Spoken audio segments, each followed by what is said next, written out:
Hi everyone. Today we will discuss some question from SAT math section. It's a calculator part. Question number 24. Which of the following equation of a circle? Okay, first we must understand the circle equation. If we have a circle whose center is HK and whose radius is R, then equation will be from the distance formula x minus h squared plus y minus k squared equals r squared. Don't miss the squared. This is the circle equation. Now here the center is 0, 4, so 0, 4, this is possible, this is not possible, this is possible, this is not possible, right? So A or C can be our answer. Now another information came from the radius. Let me sketch the graph picture one more time. Now this is 0, 4, just for example, and this is 4 over 3, 5. In this case, please note that radius is the distance from these 2 points. So radius will be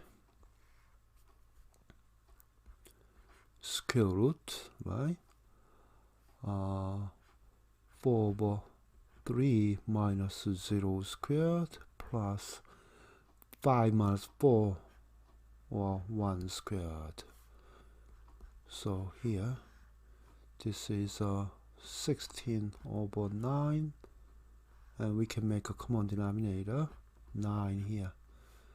So this is square root over 25 over 9 over 5 over 3. This is the radius. But be careful, your equation must be r squared. So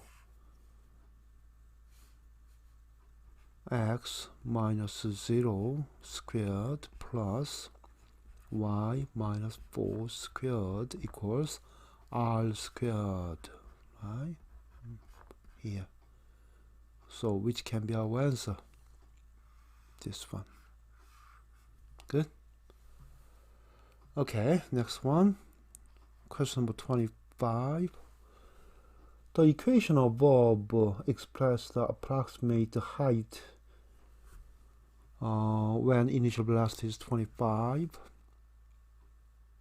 So if I sketch this graph,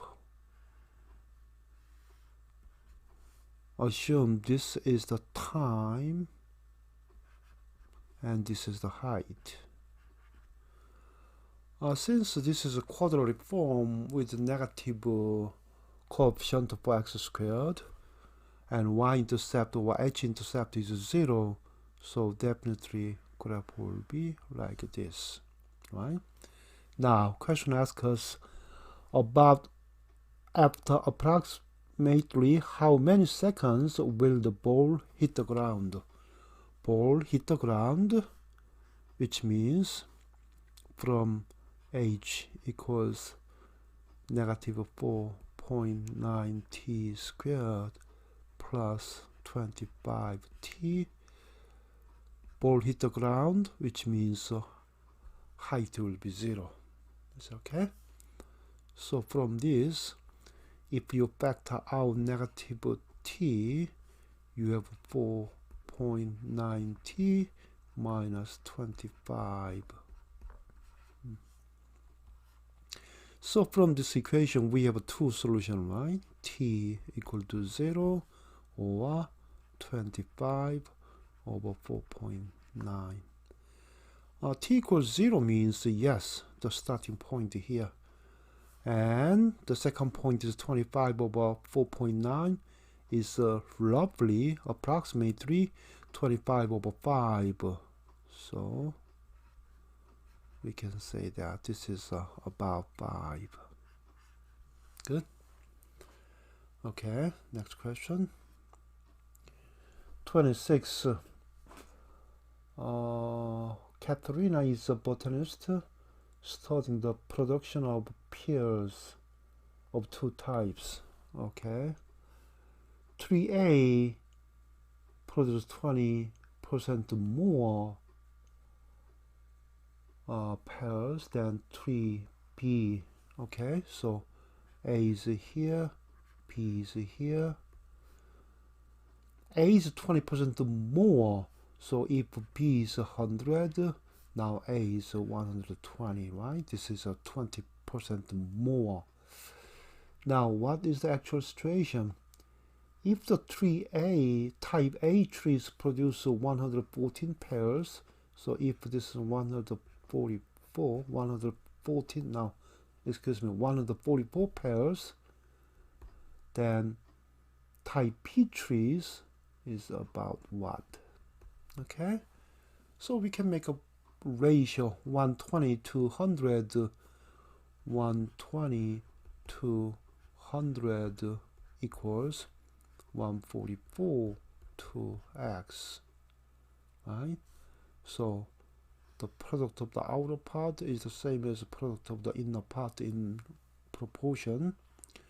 So x will be 14400 divided by 120, which is 120. So this will be your answer. Okay.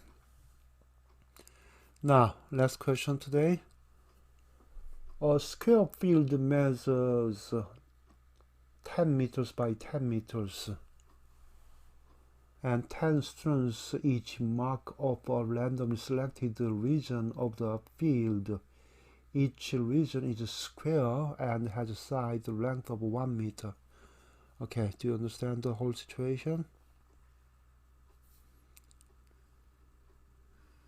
So this is the entire field, right? 10 meters here. And we have 10 students, and they have 1 by 1 squared. So one student will have this square, another one is here, another one will be here, etc. Right? And they try to catch earthworm, and they have this result. Wow. Now, question asks us, which of the following is a reasonable approximation of the number of earthworm in the entire field? Okay, so please look at the 10 numbers from 107 here to 166. Although this is not arranged in ascending or descending order, roughly the smallest possible value is 107 and greatest possible value is 176. So roughly, what is the average of this one? If we look at this one, I hope you can find roughly the average will be 150, right? So for example, only this 1 by 1 meter by 1 meter area, you have roughly 150 earthworm. Now, question asks us how many earthworm are there in entire field. Entire field is 10 meters by 10 meters. Please note that the entire field is 100 times of these small things, right?